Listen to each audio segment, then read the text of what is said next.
conduire en toute sérénité, il vous faut porter un minimum d'équipement. Des chaussures fermées sont nécessaires pour la conduite du kart. Les savates ou tongs et les chaussures à talons sont formellement interdites. Vous devrez porter une cagoule pour des raisons hygiéniques et un casque bien nettoyé pour votre sécurité. Si vous avez de longs cheveux, veuillez les attacher de manière à ce qu'ils puissent rentrer dans le casque. Retirez vos accessoires, écharpe, sac à main, sacoche, sac à dos, cravate. Autrement dit, tout élément susceptible de s'envoler ou de s'accrocher doit être retiré. Vous pouvez maintenant enfiler votre cagoule, mettre votre casque et veiller à bien l'attacher en ajustant la sangle s'il le faut.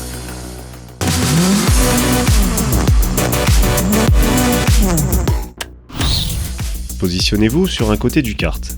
Montez dedans en mettant vos pieds dans le baquet. Puis laissez-vous glisser et pressez la pédale de gauche. La pédale de gauche, en rouge sur les karts électriques, est le frein. La pédale de droite, en vert sur les karts électriques, est l'accélérateur. N'appuyez surtout pas sur les deux pédales en même temps, le kart pourrait exploser. Non, c'est totalement faux. Mais cela endommage le kart et réduit sa maniabilité, pouvant mener à un accident. Ne positionnez pas vos mains comme ceci. Préférez cette position pour une conduite optimale. Enfin, vous disposez d'une marche arrière au cas où vous seriez bloqué. Pour enclencher la marche arrière sur un kart électrique, relâchez vos pédales, puis appuyez et maintenez le bouton bleu. Pendant le maintien, utilisez la pédale d'accélération, la pédale de droite, pour reculer. Pour enclencher la marche arrière sur un kart thermique, ne cherchez pas, il n'y en a pas. Levez simplement la main et le directeur de piste viendra vous aider.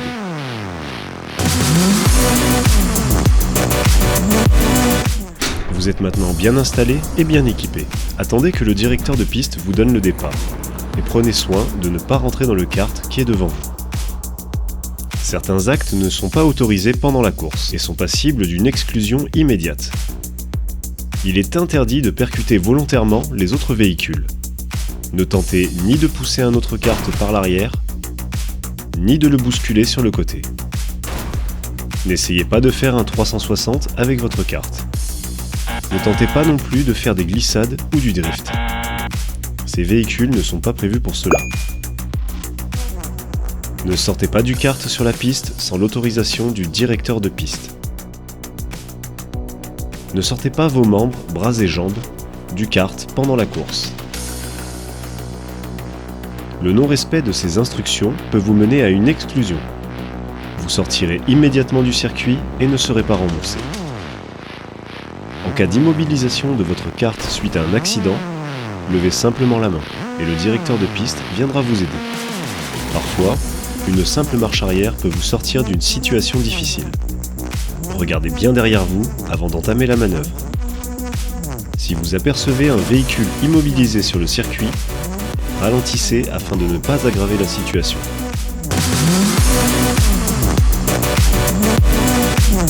Sur la piste, nous utilisons 3 drapeaux.